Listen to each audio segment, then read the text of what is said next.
when she was a magistrate in Nakuru. I don't know Mheshimiwa if you will remember.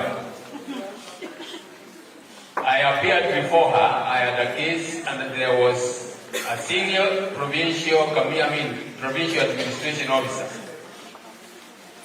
who was uncomfortable with the questions I was asking him. Some of them he refused to answer. I turned to the magistrate, and you know what the Mother Karua said?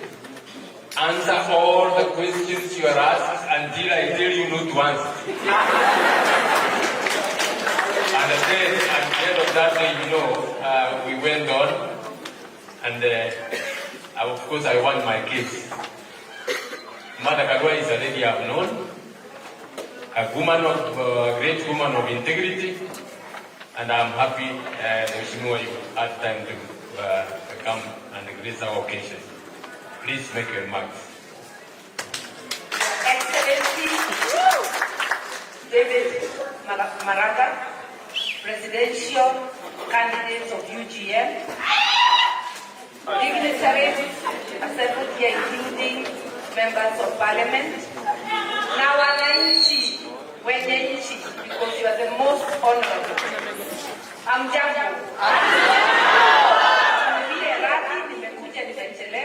Lakini afadhali kuchelewa kuliko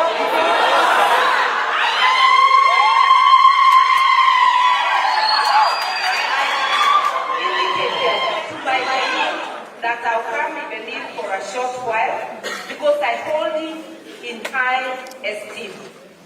His values, my values, the values of my brother Ruben Kigame here, and a few other leaders align.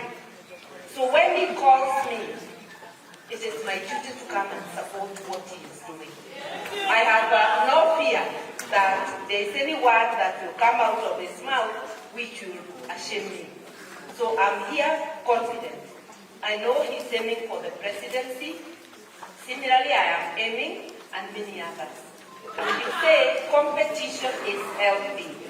As in this country, nobody is going to make it without collaborating with others. So we are finding our ground on how to collaborate. The ultimate decision is yours, but the importance of today, a national conversation on issues that matter. Youth, unemployment, cost of living, governance, the key questions that matter. The runaway corruption, the daily killings from the arms that we buy to protect us. You have been holding important conversations. I'll be told of the things that were said. I will not delay my colleague here. I just wanted to say, I endorse the things that you've been discussing. I want to congratulate you, my brother, for convening this meeting. We have to keep convening. These conversations are very, very necessary. Especially our security. As I came in, I remember that I went out of my office running. I didn't even get people to come in. I just came out and drive. I said, oh my God, era of police. But I said I'll handle it. But I did find schools have found good people in this presence.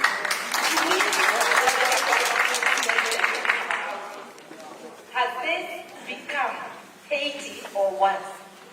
We need conversations. We are not helpless. It's something we will do to rescue ourselves, but we will have to be together. Asanteni sana, we will continue collaborating. Kwa PLP tunasema tuungane tujikomboe, lakini hata kumekucha. It's a very good slogan. Kumekucha tujijali, because nobody else will mind us if we don't.